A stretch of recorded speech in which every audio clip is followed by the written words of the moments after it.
I start with Axis when I want to rant about the layout of 12 leads, which probably seems weird. Bear with me. I'm Angry Bill, and this is pre-hospital wisdom. We understand that medicine's medicine, but pre-hospital providers have special skills, knowledge, and culture that other providers don't have. Let's raise the bar here a little bit. Do me a quick favor before we really get rolling. Click the like button and subscribe.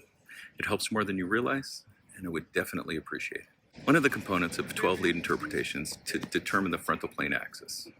It's not one of the most important components of interpretation, but it is a step in the process.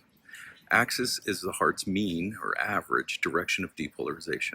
It's similar to stadium lighting. In a bank of stadium lights, there's an individual light that points at the 20-yard line, another points at the 35-yard sideline, another points at the end zone. But where's the bank of lights pointing? That's right, at the field. The mean direction of the lights is towards the field. Ventricular depolarization is similar. There are waves of depolarization moving in multiple directions, left to right across the septum, along the left anterior fascicle of the left bundle branch, out to the left lateral wall, along papillary muscles in the right ventricle, everywhere. But where is the mean or the average direction of depolarization? What direction do all of those individual waves average out to? Cardiac axis is described by a circle. 0 degrees lies horizontally to the patient's left. 90 degrees is straight down, and negative 90 degrees is straight up. Horizontally to the patient's right is 180 degrees. Each EKG lead lies along a bearing. Lead 1 is at 0 degrees, lead AVF is at positive 90 degrees, and so on. It's normal for people to have a QRS axis that lies between negative 30 and positive 120 degrees. Look at the axis wheel, showing where each EKG lead lies along the circle. Lead AVL is at negative 30 degrees, lead 1 is at 0 degrees, and leads 2, AVF, and 3 are at 60, 90, and 120 respectively. The quickest way to figure out an EKG's axis is to use leads 1 and AVF. If lead 1 is upright, the axis is on the patient's left. If lead 1 is negative, the axis is on the patient's right. The axis in the inferior hemisphere's AVF is upright, and in the superior hemisphere, AVF is downward. When you combine the two, the axis is normal, left, right, or right shoulder. On to 12 lead layouts finally. The layout of a 12 lead is pretty well set. It came about because the first EKG showed what would become leads 1, 2, and 3. Later, the augmented leads were added. So a 12 lead layout commonly looks something like this. The bipolar frontal leads, leads 1, 2, and 3, are in a column, and the augmented leads are in the next column. The leads jump all around. The first column has leads at 0 degrees, 60 degrees, and 120 degrees. Next comes leads at negative 150, negative 30, and 90. It jumps all over the axis wheel.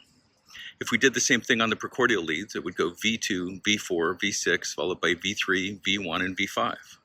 Think about how hard that would be to read in an intuitive way. I think it should look more like this. I suck at Photoshop.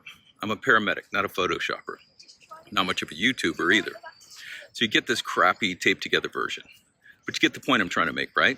Do you see what changed?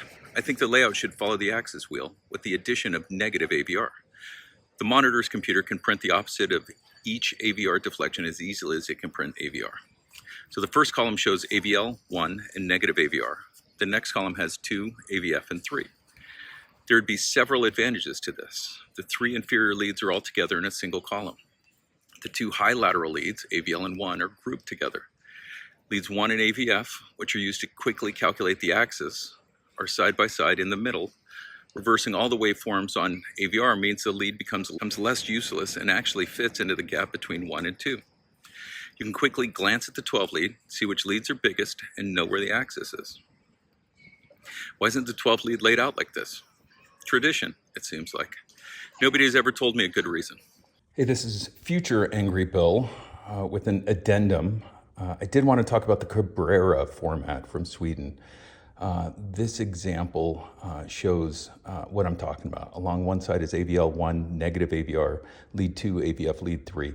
This makes it easier to see which leads are contiguous and fills in the gap between 1 and 2.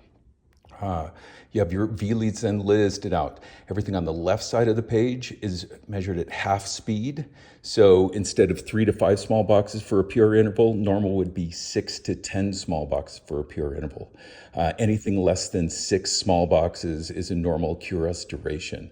It's at half speed to help draw out some of the features of the EKG. The right side of the EKG shows everything at double speed. So all the measurements are wrong, but this fits in more complexes and allows you to see a more thorough view of what's going on with that heart and with the rhythm itself. So this is an interesting way to look at it. I wish our EKGs looked more like this, and it's a simple fix with a computer to fill this in. And I honestly don't understand why we don't do it outside of tradition. Back to normal Angry Bill.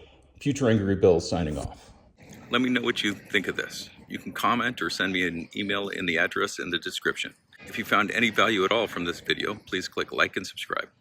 One of the most helpful things you can do is share this content with someone you know.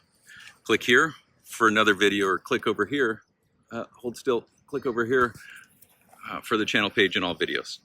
Subscribe's the button below. I'm Angry Bill, this is Pre-Hospital Wisdom, and until next time, stay safe.